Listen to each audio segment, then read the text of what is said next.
Hello friends, मैं doctor Rahul Singh, doctor Rahul pile fistula clinic, Jankipuram, Lucknow.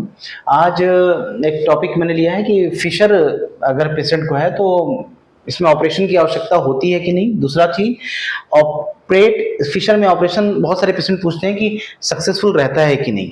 देखिए, ये सब जानने के लिए पहले थोड़ा सा फिशर को समझिए। फिशर क्या होता है, ये मैंने एक सेपरेट वीडियो भी बना रखी है, लेकिन थोड़ा सा यहाँ एक्सप्लेन कर देता हूँ।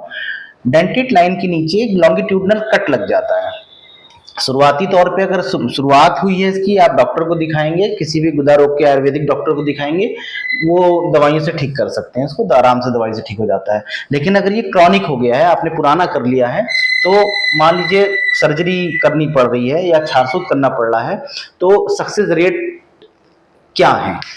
देखिए, छारसूत सर्जरी का इसमें सक्सेस रेट अच्छा है, क्योंकि हमारे पास आयुर्वेद में बहुत अच्छी मेडिसिन है पाचन के लिए। ये फिशर जो बनता है वो अगर पेशेंट को कब्ज है, कॉन्स्टिपेशन है, उसका स्टूल हार्ड पास हुआ, सुबह मोशन के लिए गया, स्टूल हार्ड पास हुआ, तो उसके एनल डेंटेट लाइन के नीचे एनल कैनाल में, गुदा में एक लॉन्गिट्यूडनल कट लग जाता है। इस कट की वजह से मरीज को दर्द होता है, ज्यादा तेज दर्द होता है और बूंद बूंद करके खून आता है।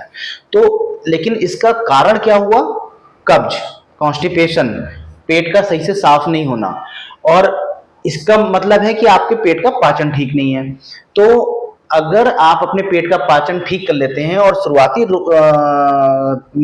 में अगर फिशर बना है तो बहुत आसानी से ठीक हो जाता है। आयुर्वेद में हम बहुत कई प्रकार की दवाई की कॉम्बिनेशन बना के देते हैं पेशेंट्स को, और आयुर्वेदिक मेडिसिन से पेशेंट का एक तो पाचन ठीक हो जाता है, और फिर उसको अगर एक शुरुआत में फिशर है वो भी हील हो जाता है, फिर दोबारा बनने के चांसेस नहीं होते। लेकिन अगर एनल स्फिंक्टर स्पाज्म में चले गए हैं, स्फिंक्टर टोन टाइट है, तो अगर छारसूत सर्जरी करनी पड़े तो उसके बाद भी मेडिसिन पेशेंट को कुछ दिन चलानी पड़ती है पेट के लिए, उसके जिससे कि उसके पेट का पाचन, उसकी जो अग्नि मांद हुई है वो ठीक हो और पेट का पाचन उसका ठीक हो जाए, जिससे कि उसको बाद में दोबारा ये समस्या ना आए।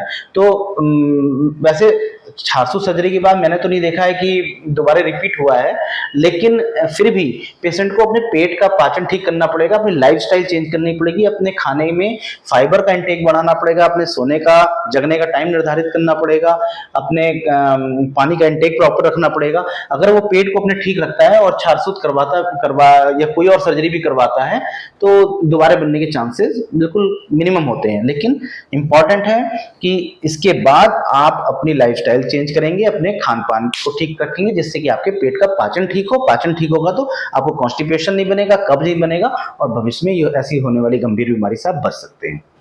Thank you.